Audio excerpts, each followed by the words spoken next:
Hello, this is Victor, and here we have final video of the fuel distributor that I built on my car. Okay, so again, mailed it out to a company called Rebuild Systems. They mailed it back to me, and it was in worse shape than I mailed it back to them. So I just figured out I'll open it up, check it out. I found a bunch of issues, and I had corrected them.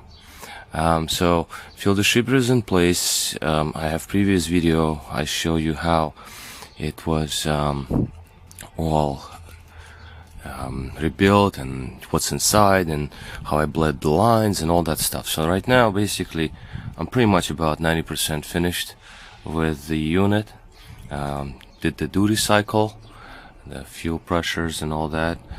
I mean air-fuel ratio. I'm sorry. And basically I'm going to start the car. I did start it a few hours ago, just to keep battery charged a little bit. I need to get a new battery for this car, so I'm gonna just show you how it runs after it's all done. Now multimeter is set up for the percentage for the duty cycle reading. So we got vacuum hoses here blocked off. As you can see, I removed the valve. I need to replace the valve also, so this valve is going to be replaced. So let's start it up and see how it runs. So just get this thing going. Okay, put the ignition on. As you can see, it's pretty much cold, so put the camera down and we'll start it up.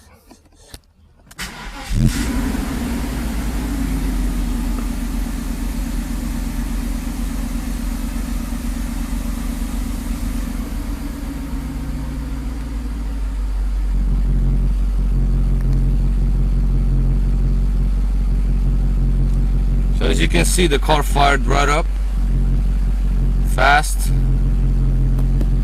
Idle went up and went down. The cold start works. The duty cycle is probably at 50 right now because it is not running in closed loop, it's running in open loop. So we're gonna wait until it warms up for a minute. As you can see, duty cycle is not changing right now, so the electronic controls have not kicked in yet. So right now it's running purely on fuel distributor and idle speed control valve, and that's it basically. Once electronics kick in, it will start adjusting the mixture, and we're gonna see readings change on my multimeter here that will adjust to those readings. But I just wanted to show the cold start, so I'm gonna pause this video, let the engine warm up, and once it's warm, then I'm gonna continue recording, showing you that how it actually works when the engine is at normal operational temperature. I'll give it a couple of throttle blimps.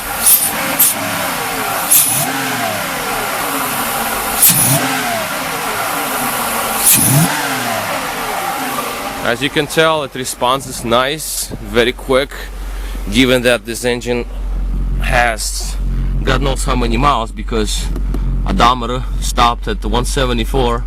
I'm sure it has over 200,000, and from the way it runs really nice, I tell you that right now after it's all done. So I'm gonna put the let's say vibration wise, I'm putting the camera on the steering wheel right now. See, here are my hands, and that's how the steering feels. That's cold start. So as you can see, vibration is just pretty much almost non-existent, and you know how difficult it is to get these engines to run smooth. It's very tough. It has taken me a long time to go through this engine to make it run the way it runs now. So here's the camera on the dashboard just to show you vibrations. Again, I'm not touching it. You can see the engine tilting a little bit when I give gas, so you know it's running. So let me pause it for a second. Let me warm the car up to the operational temperature so we can get duty cycle readings. As a matter of fact, it actually just came in. It's starting to adjust. So as you can see, the readings start jumping. so I have it a little bit on the richer side, just a hair, but let it warm up first. Okay, so going back to our testing here, the engine is warm now. As you can see, it's at 80. Okay, like 80 something, so thermostat's open. The RPMs are still low, so RPMs don't go up and down. Very nice and steady. If I give it some gas, the RPMs are good. Acceleration is good. And we're gonna go and check the duty cycle.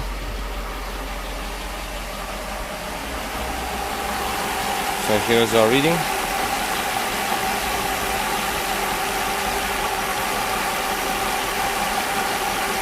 I can make it maybe slightly leaner. Well, actually, yeah, it should be alright. It's somewhere between 47 and 53, so that's about 6% span up and down. It's about right. Now note, the wires are all original. I think these are original to the car, so these are 1991 wires because they still have these little plastic tabs. Spark plugs are replaced. The caps and rotors are actually old of some other car. I think it was off S500 or something. I just cleaned them up, so those need to be replaced to make this run pretty much perfectly. But as far as it runs right now, well, if I put it, let's say I put the camera on the radiator, and you can see how the engine runs. So, camera's on top of the radiator, so runs pretty damn good.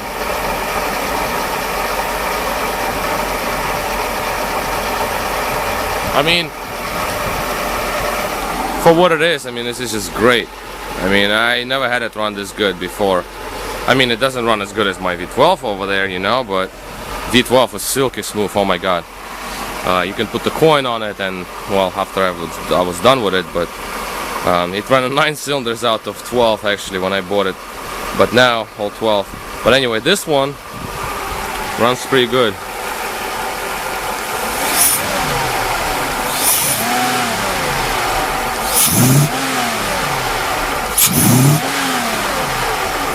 So you can feel it, like it's pretty nice. I mean, I'm happy with it.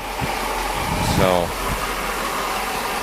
yeah, so basically I guess that would be the final part of my fuel distributor rebuild.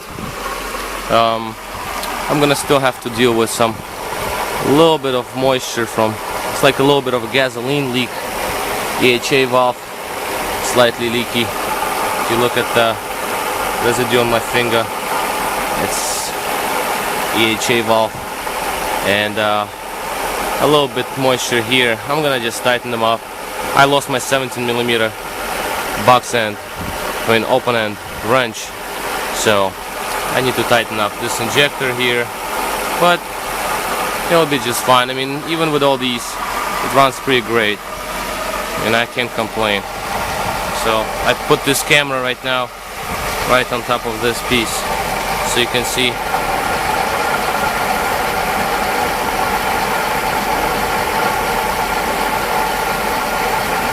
Well, in my hands, so I'm not afraid that this camera is gonna fall down, because it just does not rock as bad as it used to rock. The engine was like left, right, it's just misfired. A few cylinders, I mean, I don't know which ones, because it was definitely something to do with the fuel distributor. It never started it this good. I mean, it never started this good. My readings are a little bit on the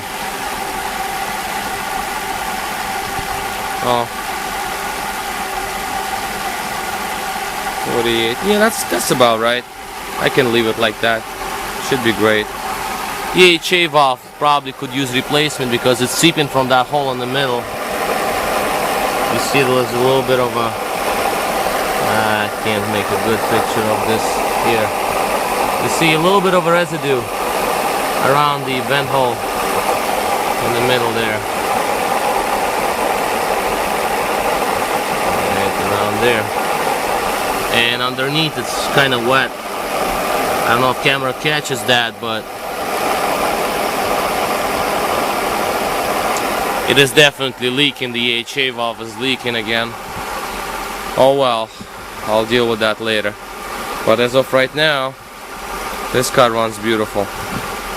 So I'm gonna dry it up. I mean, I've never driven it in months for winter storage. So see, right now it's a lot of gasoline now.